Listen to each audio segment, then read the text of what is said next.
directo a mi corazón, decía por ahí Chayanne. Son las 14:38.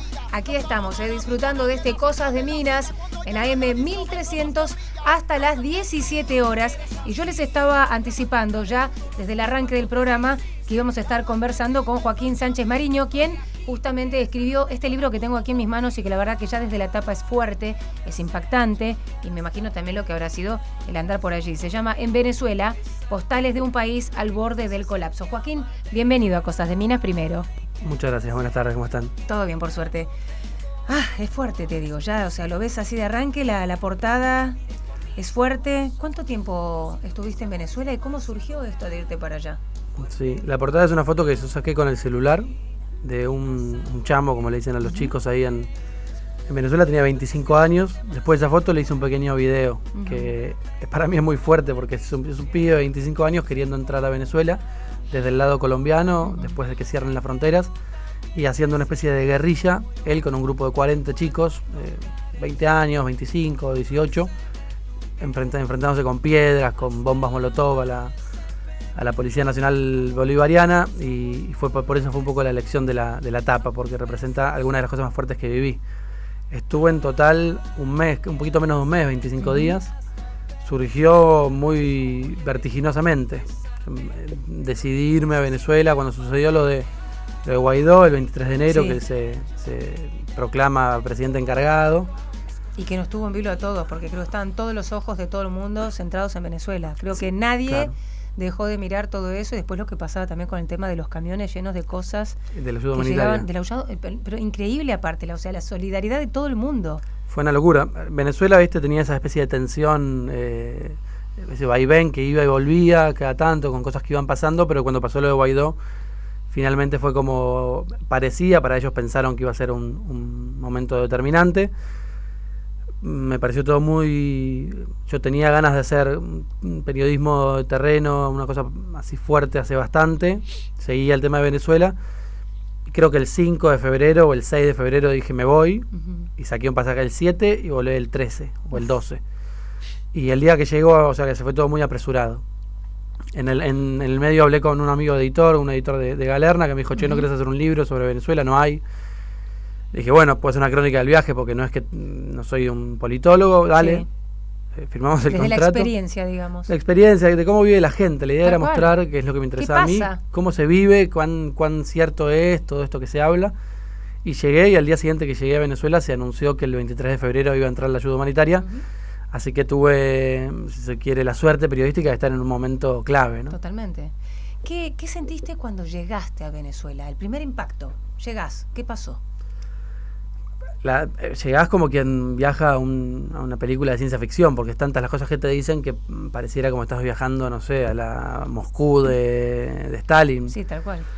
Llegás, lo primero que me pasó cuando llegué fue ver el aeropuerto absolutamente, estaba contado al principio del libro, el aeropuerto absolutamente vacío, el aeropuerto de Maiquetía, en Caracas. Era un aeropuerto hace 20 años, 30 años, un aeropuerto neurálgico. Total. Como hoy es el de Panamá. Sí, aparte de interconexiones, por claro. Eso, es el lugar de paso obligado para todos lados. Estás al toque de Estados Unidos, sí. muy cerca de Europa. Total. O sea, es el centro. Centroamérica, Sudamérica, todo. Era clave. Y ese era un aeropuerto que me decían todos que de hecho lo financió, después leyendo y investigando, fue un aeropuerto armado y puesto y financiado por Estados Unidos. Porque el primer avión que aterriza ahí es un avión de Panam que... había una especie de campo y aterrizó ahí, y dijeron, bueno, acá ponemos el aeropuerto. Y como Juan de Garay, ¿no? Llegaron los yanquis, claro. Te pongo acá el aeropuerto. Fue algo así, dijeron, bueno, acá necesitamos este aeropuerto, un acuerdo comercial con el dueño de un campo, pusieron una plata, armaron el aeropuerto. El del campo se salvó, aclaremos. El campo se salvó, mucho tiempo, una gran relación entre Estados Unidos y Venezuela. De hecho, es uno de los productos por los cuales después tiene tanta fuerza el chavismo. Total. Terminar con esa relación de mandato. Pero ahora ese aeropuerto que era tan emblemático, yo llegué y había una pista de aterrizaje absolutamente vacía, en la que vi, cuando pasé por el túnel, 2 aviones. Uno, el que había aterrizado mío, que era de Copa, de una aerolínea panameña. Sí. Había uno más medio lejos, de una aerolínea Láser, que es una aerolínea venezolana, y otro en las mangas de Estelar, otra aerolínea venezolana.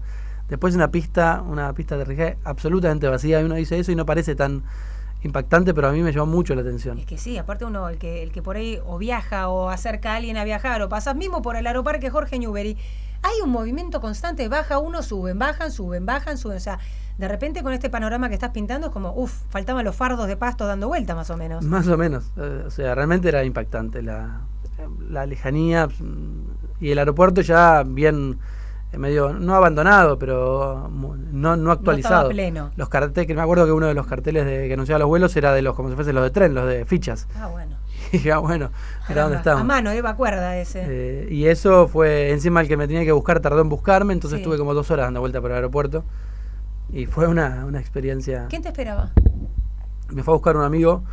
Yo acá, durante un tiempo, en mi juventud, cuando tenía tu edad, así hice trapecio un tiempo. Mira, de circo. Sí. Y mi profesor de trapecio me hizo muy amigo, el Mono Silva. Él iba cada tanto a Caracas a dar clases y le conté que me iba, me puso en contacto con un amigo suyo, ultra chavista, Nicky, y él me iba a buscar. O sea, me interesaba que, como quería ver todo, que me buscara un chavista. Sí. Alguien que todavía es chavista. Y me buscó él, se olvidó, llegó tarde, pero me buscó finalmente. Bueno, artista de circo, tienen esas cosas. Así que entré con él a Venezuela, entré con un tipo feliz, con un tipo que me rescató de lo positivo. Fuimos a la cancha, llegamos, pasamos por el estadio y estaba jugando el Caracas contra un equipo ecuatoriano en la calificación de la Copa Libertadores. Y entramos, fuimos a la cancha, estuvimos viendo un partido. Después fuimos a comer a un barrio popular, comimos en la calle, arepas. Sí. Fue una entrada, una entrada muy alegre. Al día siguiente, aunque él me decía, no saques el celular, ten cuidado acá, tenía sus prevenciones, y hablamos muy sinceramente, fue una entrada con una visión particular. Yo me imagino, porque vos decías esto, chavista, muchas veces los venezolanos, cuando uno habla con hoy en día aquí en Argentina está lleno de venezolanos, que obviamente vienen huyendo de parte de lo que uno escucha y de sus propias vivencias, ¿no es cierto? Porque para irse, todos dicen lo mismo, no es fácil dejar el país, no es fácil dejar a la familia, no es fácil largar todo, gente que por ahí tiene distintas profesiones y dicen, bueno, era ingeniero, ahora está laburando vendiendo nafta en una playa, ¿viste? En estación de servicio. Una estación de servicio, exactamente. Y por ahí dicen, una cosa era Chávez y otra cosa es Maduro. Te hacen como la diferencia. Más allá de que se supone que Maduro continuó con la idea de Chávez y el pajarito famoso y todo lo demás. No, una cosa era Chávez, otra cosa es Maduro. ¿Vos notaste esa diferencia de Chávez y Maduro? Absolutamente, te la hacen todos. E incluso este chavista me dijo, voté a Maduro y me hizo un gesto como de asco. Sí. Aún los que... Hay algún que otro rodilla en tierra, que son se les llama así a los que resisten preparados para la guerra, digamos. Que sostienen a Maduro y que le rescatan lo que rescatan todos los chavistas a Maduro, que es su lealtad absoluta a las ideas de Chávez. Más allá de eso, que eso por ahí es indiscutible, todos tienen una mirada muy distinta de lo que es Chávez, de lo que es Maduro, y la historia es claramente 2013, es una bisagra, en el momento que muere Chávez.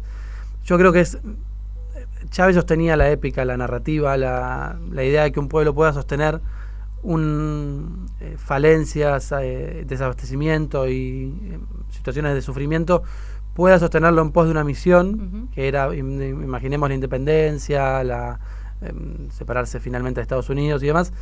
Para eso se necesita una épica que lo sostenga, que es lo que hubo en Cuba. Y el tiempo. Claro. Porque aparte nada de esto es instantáneo, no es que vengo con esta idea en 2 Sin años. duda. Mañana está, claro. No, bueno, tuvo 20 años, ya 20 años de chavismo, 21. Y qué es lo que creo, y es lo que dicen muchos antichavistas, es que lo que Fidel Castro le inoculó a Chávez, de que necesitaba convencer al pueblo de algo. Entonces Chávez sostenía esa convicción en una gran parte del pueblo chavista. Cuando muere Chávez, como sucede también en Cuba, la gente deja de tener a alguien que los empuje, el líder. Entonces muchos de estos empiezan a discutir esta campaña, digamos, y además cae variantes externas y geopolíticas, cae el precio del petróleo, todo lo que todos sabemos, se derrumba todo junto. Por lo cual no es lo mismo Maduro que Chávez. Y el ideal de Chávez se fue extinguiendo al mismo tiempo. Al morir Chávez directamente, gente que por ahí lo apoyaba, lo seguía, automáticamente, a pesar de que tenían o que se formaron con esas ideas chavistas, automáticamente con el ascenso de Maduro empiezan a caer automáticamente y ya se quedaron por ahí en Babia, me parece. Sí, creo que no fue automáticamente, pero fue paulatino. Sí. Claro. Pero sí, al morir Chávez muere como dijimos, muere el líder, muere el fabricante de ideas, digamos, que sostenía y que tenía algunas grandes ideas, pero más que todo creo que tenía la fuerza para empujar esas ideas. Totalmente. Joaquín, y a partir de ahí, vos me decías, ¿no? Este llegar fue dentro de todo un llegar alegre, más allá de estas observaciones, ojo con el celu, ojo con esta zona, bla, bla, bla. ¿Con qué te empezaste a encontrar? Bueno, eso fue el primer día, llegué 7 de la tarde, por ahí.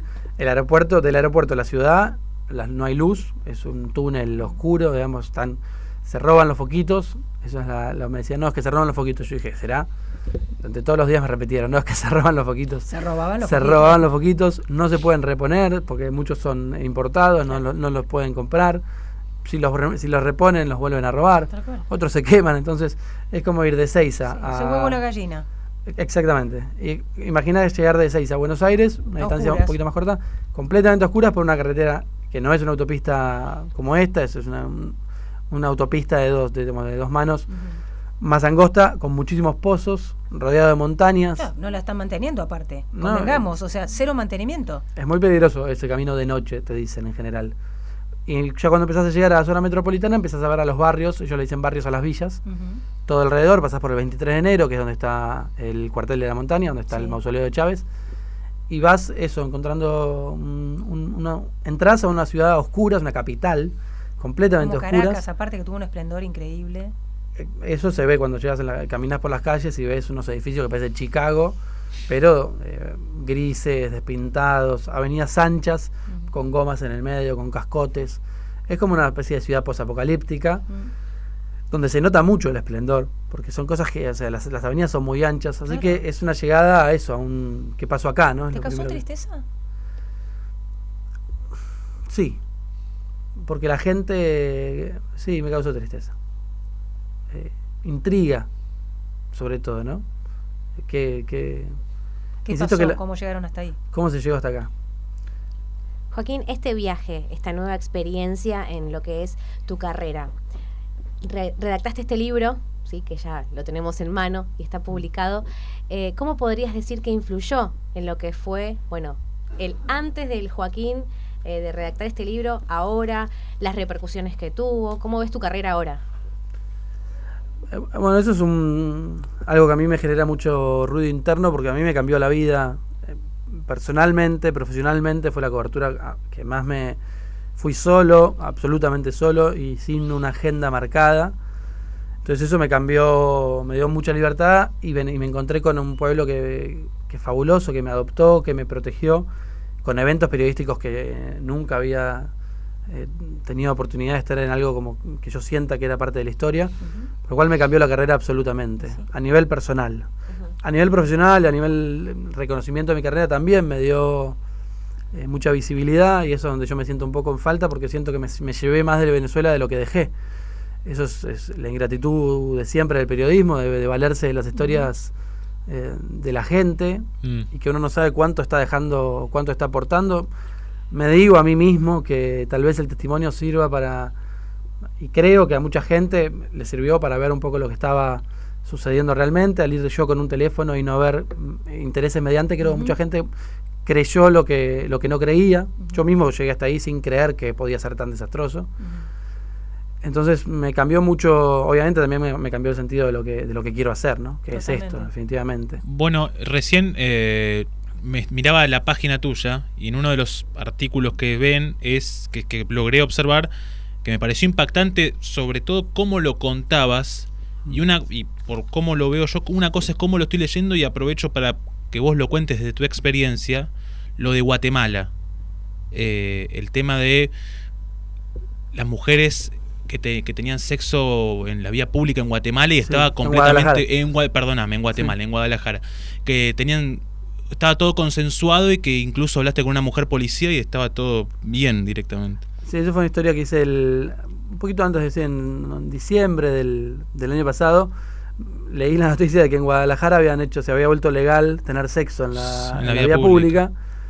Y yo justo viajé a la Feria del Libro de Guadalajara a presentar una novela que había publicado en México el año pasado, y dije, bueno, voy a aprovechar y hacer esta historia. Y a contar por qué, un poco era averiguar por qué, en qué se sostiene esta idea de que se pueda tener sexo en la vía pública. Por un lado era que el espíritu de la ley era que parecía que había mucho abuso de la autoridad. Los policías en Guadalajara, cuando veían situaciones de mimos o de besos o algo medio apasionado, detenían a las parejas y les pedían, los extorsionaban, como si les pedían plata a cambio de dejarlos ir. Un abuso de poder típico de policía sudamericana. Perdón, paréntesis, cómico. Imagínate si hubieran ido a la época de Palermo cuando iba todo el mundo en el auto. Bueno, claro. Te la regalo. Ahí recaudaban. Ahí sí. Recaudaban. Sí, seguramente tenían su forma de recaudar, su caja. No lo dudes. Por eso. Bueno, acá esto es en la calle, ¿no? Como si fuese que... Entonces, a partir de eso hicieron una ley que dijeron, bueno, no puede, el policía no puede detenerte si no hay un testigo que te denuncie. Por lo cual se volvió legal tenerse. No es que... Yo, la idea que tuve es... Fui a Guadalajara a intentar tener sexo en la calle. Claro. Escribí un artículo. Y lo que no está prohibido está permitido. Bueno, exactamente. Funciona eso, lo que pasa es que lo que está permitido y lo que no está prohibido no está garantizado. Claro. Tuve pocos días.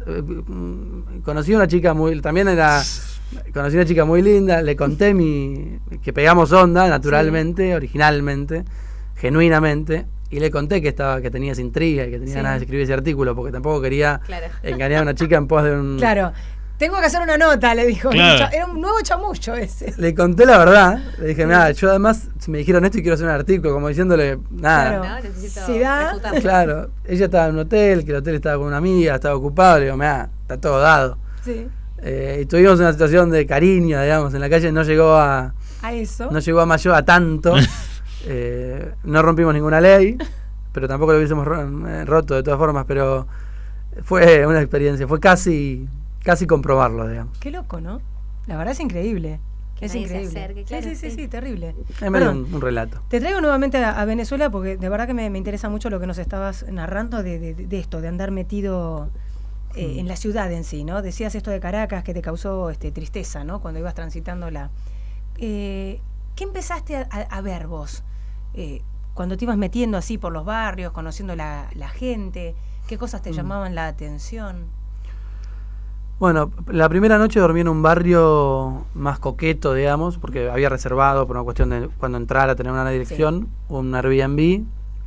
Y en esa casa era una casa muy linda, muy linda, como si fuese de un barrio rico de Miami, donde vivía el dueño de casa, José Alberto, un genio, me hice muy amigo. Vivía su suegra, José Alberto antichavista, vivía su suegra que era completamente chavista, y los empleados que tenían habían sido chavistas y hoy eran medio anti-Maduro. Por lo cual ahí tuve un pequeño laboratorio, una muestra de lo que... Y el primer día José Alberto me contó cómo funcionaba el tema de la nafta y me llevó a cargar nafta. Y la nafta es gratis, es un sistema absurdo, gratis literalmente. O sea, con un peso argentino podés cargar... El tanque. No, 100 tanques. Literal. Es un absurdo, me lo trató de explicar. Eso fue una de las primeras cosas que yo... ¿Qué es lo que te explican de eso que es absolutamente ilógico? El precio de la gasolina era antes, como si te dijera, 10 pesos el tanque. Sí. Pongamos, o el litro.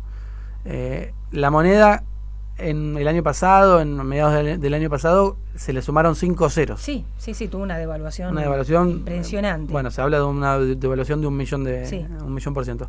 En ese cambio de moneda, el precio de la nafta siguió igual. Entonces antes salía 10 pesos, pero 10 pesos pasó a valer 0,0000001 centavo de dólar. Por lo cual, la moneda siguió recirculando la misma moneda. Uno paga con la moneda más chica que hay en Venezuela, que no sirve absolutamente para nada. Chicle. Y te tendrían que dar muchísimo cambio. ¿Entendés? Es increíble. Entonces es un sinsentido. Uno puede comprar con 5 pesos, uno puede comprar un camión de gasolina, o sea, el contenido, ¿no? Sí. Pero se desvalorizó la moneda, pero no el mercado. No, sí, el mercado. Igual el precio del petróleo siempre fue absurdo. Sí, totalmente. Pero el precio de las cosas está en dólares, salvo el de la gasolina. Es una cosa rarísima que fue una de las primeras postales. Sí. Después empecé a recorrer y traté de recorrer otros barrios más humildes. Me instalé en el barrio de Altamira, donde se pronunció Guaidó, sobre la calle Francisco Miranda. Y empecé a recorrer. Y es una ciudad con locales cerrados, fui a un shopping abierto, lindo, con nada de gente. Y la gente me dice, no, la gente que viene acá viene a estar, Claro. no viene a comprar, A viene a pasear. ver. Sí. En la misma época que yo llegó una española que estaba haciendo unas stories, una especie de influencer, y que mostraba que estaba todo fabuloso en Venezuela, y Lo vi. mostraba la McDonald's y los Sí, shopping. me Yo pasé acuerdo. por un McDonald's, tenía la puerta, o sea, el vidrio de la entrada lo habían roto a piedrazos, o sea que durante la noche el McDonald's quedaba abierto, Sí. estaba cerrado, pero Sí. estaba sin vidrios. Este caso que vos comentás yo lo recuerdo porque hubo cierto grado de escrache a esa chica, lo Sí. recuerdo también, porque decían que esa chica había sido obviamente paga y como que le armaban el teatrito Claro. de De que está todo bien. De que estaba todo bien. Sí, después exactamente, se supo que ella con otro grupo de influencers estaban parando en el Hotel Meliá. Sí. El Hotel Meliá es el hotel históricamente del chavismo, el que expropió el chavismo y que hoy es donde van todos los, no sé, los invitados del gobierno. Mm. Y ella mostraba una realidad que, bueno, era tergiversada. Hay gente La comprando. realidad paralela, digamos. Claro, porque a ver, es ingenuo pensar que en Venezuela no hay gente con plata. No, más bien. Es ingenuo Sigue pensar que no hay existiendo. gente en restaurantes. Y hay gente que se beneficia con esa crisis, Mm. como pasa en todos lados, Lógicamente. lamentablemente. O sea, es ilógico pensarlo, es triste pensarlo, porque hasta inhumano pensarlo, porque así como tenés gente que, ahora también quiero que me lo cuentes, que por ahí no tiene para comprar alimentos, o que no hay alimentos, o que no hay pañales, o que no hay leche, o que no tiene medicamentos, y pasan un montón de cosas, y tenés el otro que mientras tanto se está enriqueciendo. O sea, Sí, es sí. increíble. Es que eso es la primera respuesta absurda de los que sostienen el chavismo. Te dicen, pero andá, mirá los restaurantes, te dicen, Sí. mirá los restaurantes de los barrios ricos. Sí, bueno. Están llenos. El Anchitavisto te dice, son todos los enchufados, que son los que viven del gobierno, ¿no? Y sí. Seguramente hay gente honesta que gana plata, pero obviamente va a haber miles de personas comiendo, consumiendo, comprando. Ujú. Pero ¿cuánto representa eso de la población. de la población? Tal cual. Nada. ¿Fuiste a un súper? Fui a varios. ¿Y? Eso era uno de los grandes mitos, ¿no? Cuando llegué a Venezuela. Fui a uno en Caracas, a varios en Caracas. El primero que fui, uno de un barrio de clase media. Había cosas. Cuando fui yo me dijeron que empezaba a haber más cosas, un poco incomprables. Había otro argentino en la misma ¿por época. precio o porque incomprables? No, por precio. Ah. Los precios están en dólares. Claro. O sea, una manteca sale $5, el sueldo mínimo cuando estuve yo era $6, hoy creo que es 8. Por Dios. Decía que en la misma época que fui yo había un argentino también, que se llama Diego en la lucha, era su usuario, que él también mostraba una cara amable de Venezuela y mostraba que en los supermercados había gente. Es cierto, hay gente en los supermercados, la gente Tiene que ir tiene a que comer, comer. tiene que comprar, obvio. Pero él no mostraba ni los precios, ni mostraba los carritos, ni mostraba lo que la gente compraba. El carrito lleno No existe. En Venezuela no existe. En Argentina existe cada vez menos. Obvio. Pero Con el segundo Venezuela- el 70, el segundo el 50, el 2x1, ahí más o menos. Sí, yo Si no, no. realmente yo hoy voy al supermercado de Buenos Aires y ya no veo el carrito lleno No, que veía cuando iba cuando era un chico. sí. Pero en Venezuela es el piso del Al carrito, ras. o sea, no hay 2 pisos de cosas. Vos podés ver y compran de a 6 cosas, de a 5 cosas, eligiendo Lo que necesitan. lo que necesitan y la opción más barata es siempre la Tal cual. opción. Entonces el primero que fui había azúcar no se consigue, compran panela, que es una especie de bloque Sí. dulce que lo derriten, lo mezclan con Sí. y hacen azúcar con eso. Gente de clase no hablo de gente humilde, Clase gente de clase media. Clase media o media. media Sí, alta. Compran un coso para construir algo que reemplace el azúcar. Sí. Leche muy cara, compran alguna, o sea, la carne muy cara, Sí. huevos te puede costar medio sueldo. No hay, la góndola de carnicería están vacías, hay solo unos cortes que elige el supermercado y que vende. Eso en uno de los supermercados. Después fui a un supermercado del Estado, que fue como la imagen más, que tuvo más difusión de mi cobertura, porque era un supermercado solo lleno de ketchup, Ay, sí, la vi. de ketchup Heinz. No, Sí. terrible. Sí, se Encima. más que la vi. Sí. El agregado, Sí, ¿no? sí, americano además. Joaquín, son las 15:02, tenemos que hacer un corte, pero no quiero que te vayas. Muy bien, ¿Te quedás? me quedo. Estamos haciendo Cosas de Minas, estamos charlando con Joaquín Sánchez Mariño en Venezuela, es como se llama su libro. De verdad los invito a que lo compren, a que lo ojeen, porque esto que dice Postales de un país al borde del colapso es así. Y lo estamos charlando con él y nos lo está narrando en primera persona. Un corte chiquitito, Roxy, y ya seguimos charlando con él. El momento exacto de una pausa. El momento justo de oferta justo. Falta de una medicación. Hace pocos días después, cuando sucedió lo de los apagones, ¿Los viviste también los apagones? me volví un día antes del primer gran apagón. Y uno de los médicos de San Cristóbal me mandaba videos, yo nunca los publiqué en las redes porque eran muy fuertes, de él atendiendo a bebés, dándoles respiración con un coso manual a oscuras con otra médica alumbrándola con el celular. Tengo el video, es durísimo. Es o sea, Sí, lo un de los médico celulares lo recuerdo. alumbrando porque con el eso se celular, viralizó. dándole respiración con un coso manual. Uno de los primeros capítulos, o al principio del libro, se llama 6 hospitales para un parto. Ujú. Es la historia de Lucero, en esto de las postales de Caracas. La segunda casa donde duermo me recibe Lucero, una chica de 28 años, madre de Guillermo, que hace poco cumplió 1 año, me mandó una foto, que me contó cómo fue el parto. Tuvo que, bueno, lo cuento en el libro, no quiero, como se dice, Bueno, spoilear pero un todo. poquito, Bueno, igual un poquito. no sé spoilear, Sí. pero tuvo que recorrer 6 hospitales para tener a su bebé. Y ya estaba lista para parir. Estaba lista para parir, o sea, primero un día pierde líquido al médico, le dicen... Rompe bolsa. Sí, pero no sabía qué era. Va al médico, le dice, rompiste bolsa, volví a tu casa, dice, no, pero ¿qué hago? Si volvió a tu casa, ok. Vuelve a la casa, y está 2 días en la casa hasta que un día dice, bueno, no aguanto más. Empieza a tener contracciones, trajo de parto. Yo después de que me hizo toda la historia hablé con madres que me explicaran qué es lo que me había contado. Sí. Porque era tan cosa, yo no soy padre, entonces no entendía. Es que cuando se desencadena el parto, no lo parás. Es Eso así lo de entendí. fácil, no lo parás. O sea, ¿qué pasa con las contracciones? Hablando a las mamás y a las que no han sido mamás, contracciones en realidad puedes tener a lo largo de todo el embarazo. Lo que pasa es que por eso hubo una contracción, ¿por qué? Porque el útero justamente se está preparando para el momento del alumbramiento. Entonces una vez dice, uy, se me puso la panza dura, es normal, es normal. Lo que pasa es que cuando se empieza a acercar la fecha de parto, las contracciones empiezan a ser un poco más seguidas. El tema, como te dice siempre el médico obstetra, es que no se pongan rítmicas. Cuando se ponen rítmicas es cuando ya el bebé desde adentro empieza a apurar diciendo, hola, acá estoy y quiero salir. Y después te dicen, bueno, no sé, cada tantos minutos.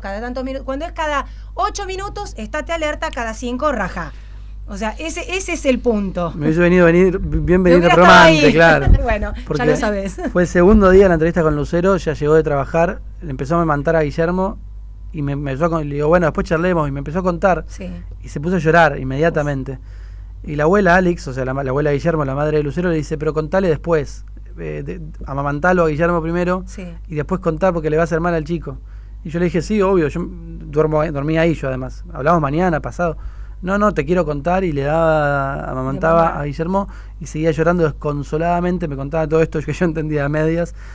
Y me dijo, estaba con 5 dilataciones, con 6 dilataciones. Empezó a contar y dijo, bueno, finalmente sí, empezó con trabajo de parto un viernes. Ya estaba para tener al bebé. Fue al hospital y le dijeron, mirá, sí, tenés que tener a tu bebé. Pero acá no tenemos, en el primer hospital creo que le dijeron, no tenemos agua. Andate al siguiente hospital, porque no te podemos atender, ok. Fue al siguiente hospital, le dijeron, no tenemos anestesista.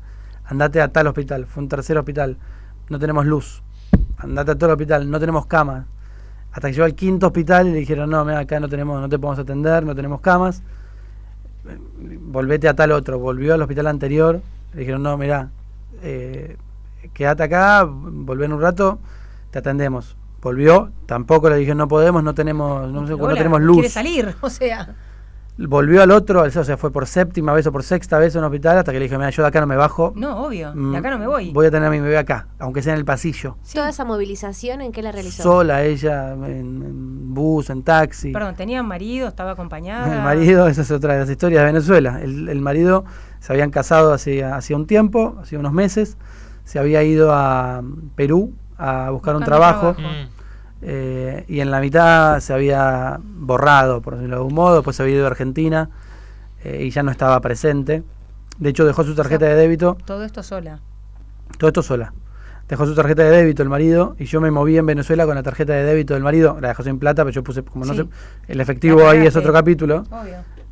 Puse plata en esa tarjeta y me movía con la tarjeta del marido, me sé el número de documento, ahora ya se me olvidó, pero me sabía el número de documento de memoria. Entonces el tipo, Lucero estaba sin su marido, que se borró, nunca más apareció, cada tanto le mando unos pesos. La madre, que es jubilada, que no la tenía al tanto, sola, lo quiso hacer sola, y tuvo que ir a 6 hospitales distintos con trabajo de parto para... Y el relato es tremendo, es realmente, no sé si vieron la película Roma. Sí. Yo en esa película, insisto, yo no soy padre, no tengo una sensibilidad particular respecto de la maternidad o todavía. Sí. Cambia la vida. Pero yo con la escena de Roma, con aquella escena, lloré muchísimo. Sí. Con la escena del hospital. Y esto me estaba relatando Roma. y sí vale la pena este spoiler, con la diferencia de que Guillermo nació, Sí. y digo, hace poco cumplió 1 año, pero tuvo el bebé, lo mandaron a una habitación, me dijo, mientras yo esperaba, vi una persona que salió, que había perdido su bebé, y después me mandaron a una habitación con mi bebé, y éramos 6 madres, éramos 6 mujeres que habíamos tenido a su bebé, con su bebé al lado, los bebés llorando, todos llorando en esa habitación compartida, y también estaba en esa misma habitación la mujer que había perdido a su bebé, por lo cual esa mujer estaba escuchando el llanto de los otros bebés, y que ella imagina escucharía el del suyo, que no pudo, que nació muerto. Eso es una historia que yo me crucé sin buscarla, una de tantas. Las historias te buscaron a vos. Y las historias son demasiadas en Venezuela. Ese es el dolor, ¿no? De lo que pasa. Que sin buscar te encontrás con esto. Bueno, eso es una pequeña postal bueno, eso no sé si es al borde del colapso, ¿no? Pero Es en el colapso. eso es el colapso. Es en el colapso. ¿Qué más te pasó? Porque todo esto, yo siempre digo que por ahí el tema del dolor, cuando uno habla de los dolores, el dolor o lo atravesás o te atraviesa. Y si te atraviesa, es complicado. El tema es atravesarlo. Vos atravesaste dolores ahí también. ¿Qué te pasó? Sí, a mí me pasó que me tomó Venezuela. Llegué como un periodista más. Y a los 2 días la gente con la que... Porque cuando todo el mundo te pregunta, che, es tan grave lo que pasa en Venezuela, y en realidad si vas a Venezuela y conoces a la gente es peor, porque ahora es grave, para alguien que está acá es grave como algo lejano, ¿no? Te involucraste. Cuando pones un nombre de apellido, cuando conoces la historia de Lucero, y es mucho más grave, porque así sea un solo caso, yo ya conozco al hijo. Tal cual. O sea, yo no quiero que el hijo tenga una gripe y vaya al hospital y no le dé una vacuna, por lo cual es mucho más grave de lo que uno piensa, si conoce.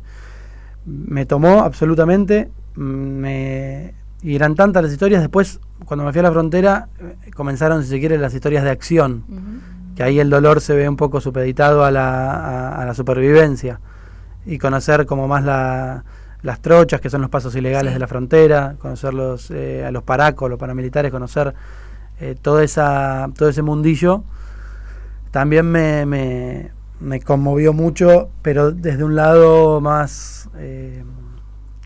más desde la aventura. Eso fue como la otra parte del ver a estos pibes de 20 años dispuestos a morir, ver a un tipo prendiéndose fuego porque tiró una bomba molotov y la tiró mal, se le cayó encima, y verlo así a 10 metros mío, venir corriendo, prendido fuego, con la ropa que se le quemó. Ver entrar a la resistencia, meterme en lugares, yo mismo hacer algunas inconsciencias porque me sentía inclinado al peligro, porque... ¿Sentiste la desesperación de la gente? Sí, eso es imposible no sentirlo, absolutamente. ¿Y qué te transmitían ellos? Cuando por ahí vos les comentabas que eras argentino, que eras periodista. No, un cariño y un agradecimiento por estar ahí contando, porque en Caracas se dio una capacitación para gente que iba a ayudar con la entrada de la ayuda humanitaria, se iban a distribuir las cosas, se armó una capacitación. Iba a ser una cosa chiquita, fui y se había convertido en una marcha de cientos de miles de personas. Y ahí traté de contar algunas historias, ahí no había medios, porque fue una cosa espontánea. Y me agradecían todos por contar lo que pasaba en Venezuela. Eso fue algo que también pasó en mis redes y en mi carrera, que mucha gente me empezó a seguir y a mandarme mensajes, muchos venezolanos, agradeciendo que yo contara lo que estaba pasando, porque no hay tanto acceso a la información. Total. Entonces la gente era 100% agradecida de que mostrara, tanto en Caracas como después en la frontera. En la frontera pues sí fue una especie de circo de medios, porque fue algo demasiado grande. Sí. Pero la reacción de la gente es esa, es necesidad de que se muestre, y una desesperación absoluta porque se vaya Maduro, perdón. ¿Cómo armaste el libro? Porque me imagino que en el momento de sentarte, que aparte lo tuviste que hacer muy rápido, tendrías una cantidad de historias para contar que, no sé, yo me pongo en tu lugar, me siento, digo, a ver por dónde arranco, qué cuento, qué muestro, qué cosas pongo en el libro, qué cosas me quedan afuera. ¿Estás pensando en un segundo libro? ¿Cómo viene todo eso? ¿Cómo se arma? Sí, ¿dónde poner el punto final, no? Porque las historias siguen.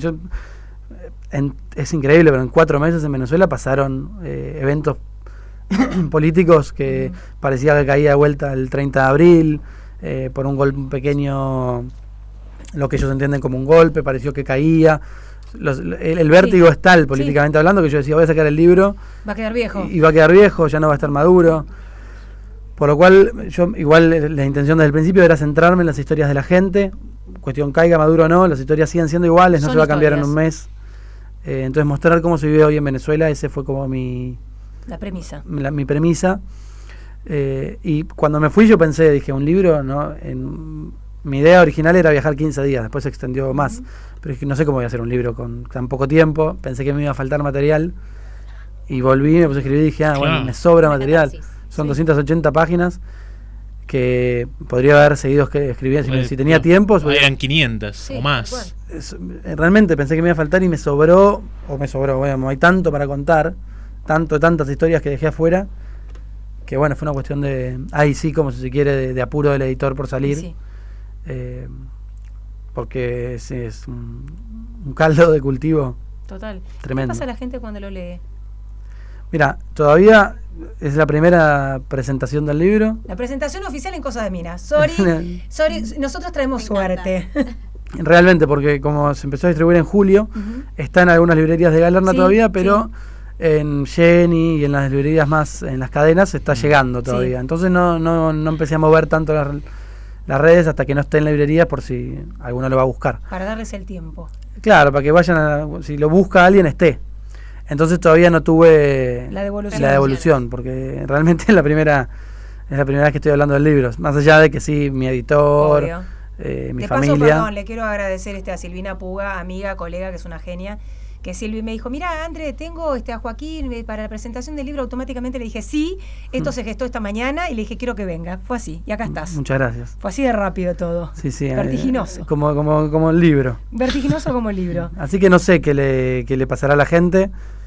Y bueno, obviamente tengo mucha intriga. Yo quiero destacar que este es un gran trabajo de investigación, que muchas veces desde afuera, desde mi parte, se critica el hablemos sin saber, ¿no? Yo creo que en Venezuela está pasando, o en Venezuela tal cosa, y acá hay un trabajo de investigación que respalda, y por eso es tan importante de que la gente empiece a conocer este tipo de historias. Agradecerte como periodista que realmente hagas este tipo de trabajo, y bueno, ya lo habías mencionado, lo enriquecedor que fue para vos como periodista y para tu carrera, conocer estas historias de vida, porque lo que estás plasmando básicamente son historias de vida de diferentes aspectos que no se llegan a conocer, a no ser que uno esté en el lugar. Y en particular la imagen a mí me llama mucho la atención, y me impacta la imagen de la tapa. Sí, está horrible. Que aparte la tomaste con tu celular. Estuviste en ese lugar. ¿Cómo estas imágenes debes tener otras? Miles. Sí, no pusimos imágenes en el libro para no hacerlo tan impactante, tan fuerte. Sí, no, tan caro también como objeto, ¿no? Que yo creo que si hay un motivo principal por el cual me cambió la vida, es porque el periodismo, como yo lo entiendo, es intentar explorar la condición humana, y no hay, creo yo, hay algunos sucesos que dejan al descubierto la condición humana como ninguno. Uno de ellos es la guerra, que es una materia pendiente, algo que me interesa cubrir, porque creo que ahí se devela el alma humana, y acá para mí fue un acercamiento profundo a la condición humana, y eso obviamente me enriqueció como persona, aunque sea triste, aunque sea doloroso.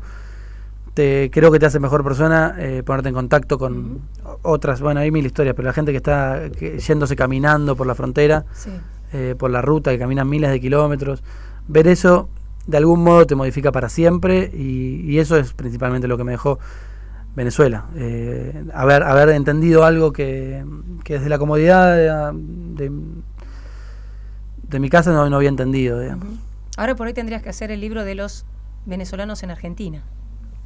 Podría empezar a recorrer lugares largo, que vas a encontrar en todos lados, porque esto que decís vos, ¿no? De ponerte a charlar, yo decía lo de, por ejemplo, el venezolano ingeniero que trabaja en una estación de servicio, en la que cargo yo, puntualmente, hay un venezolano, Julián, que le mando un beso grande, que es amoroso y es ingeniero. Y él me decía, porque la primera vez que me atendió, que voy siempre a la misma estación de servicio, le siento la tonada y le digo, ¿sos venezolano? Sí, me dice, pero tipo como con orgullo, ¿viste? Le dije, ¿qué haces acá? ¿Cómo llegaste? Y me contó cómo había llegado. Y sí, era esto. O sea, me fui, me escapé, o sea, no teníamos manera. Soy ingeniero, trabajaba en una empresa, así, qué sé yo, qué sé cuánto. Bueno, empezamos a tener estos padecimientos, me vine para acá. Me dice, y gracias a Dios conseguí trabajo enseguida. Y él decía esto, gracias a Dios conseguí trabajo enseguida. Y uno a veces dice, acá no hay trabajo. Bueno, no hay trabajo por ahí de lo que uno quiere buscar, pero trabajo encontró. Está bien, por ahí no estás trabajando ingeniero, estás vendiendo, pero con eso que él está ganando, le está mandando dinero como puede a su familia a Venezuela.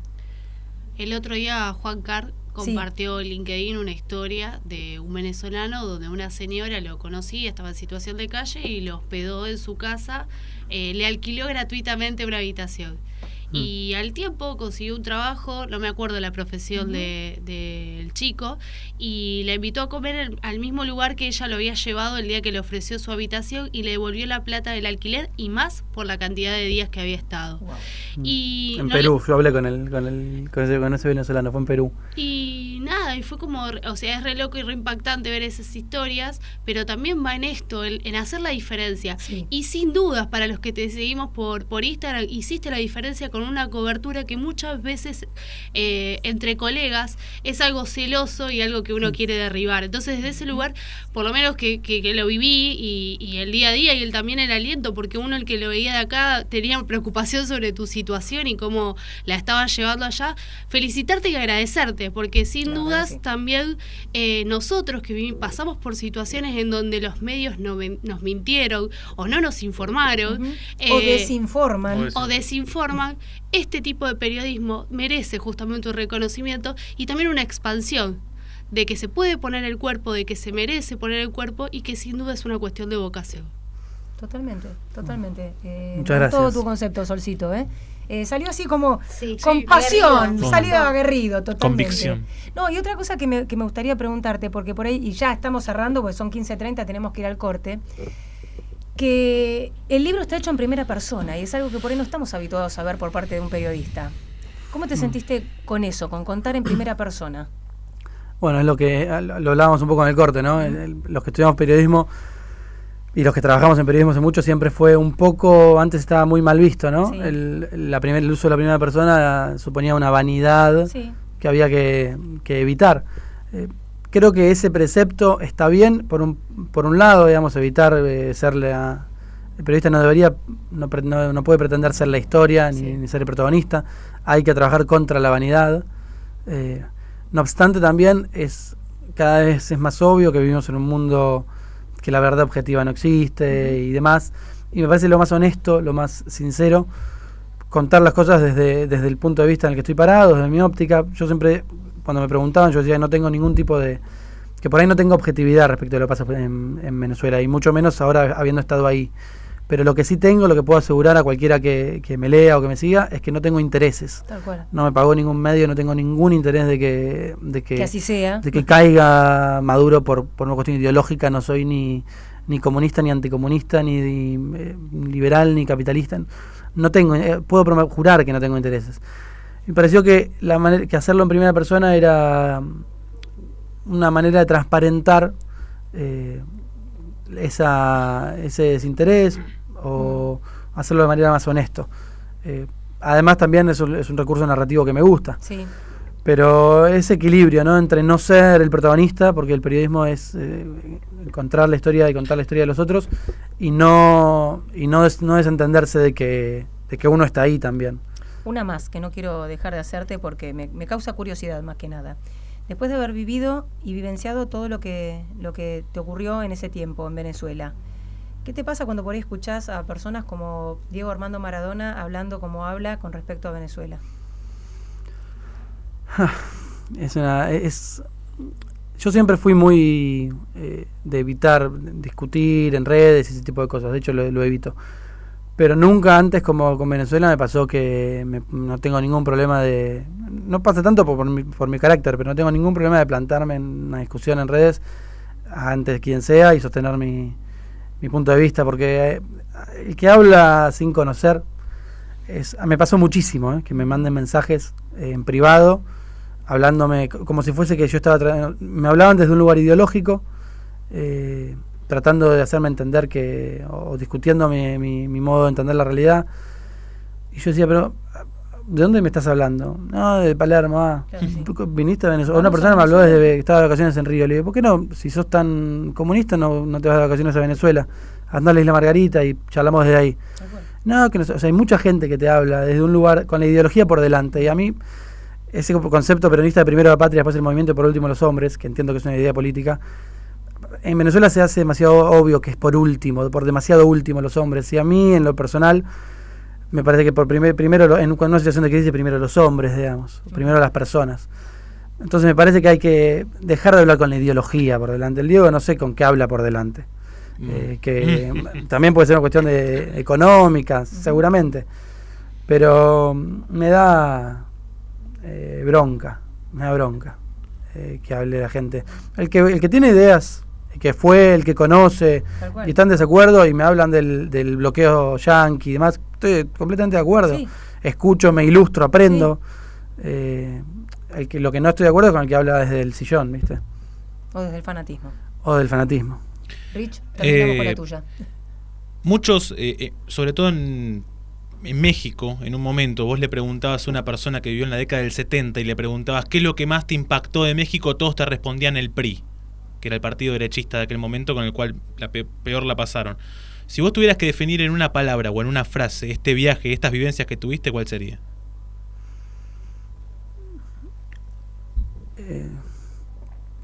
Había una palabra que iba a ser parte del título, después no lo fue, que es furia.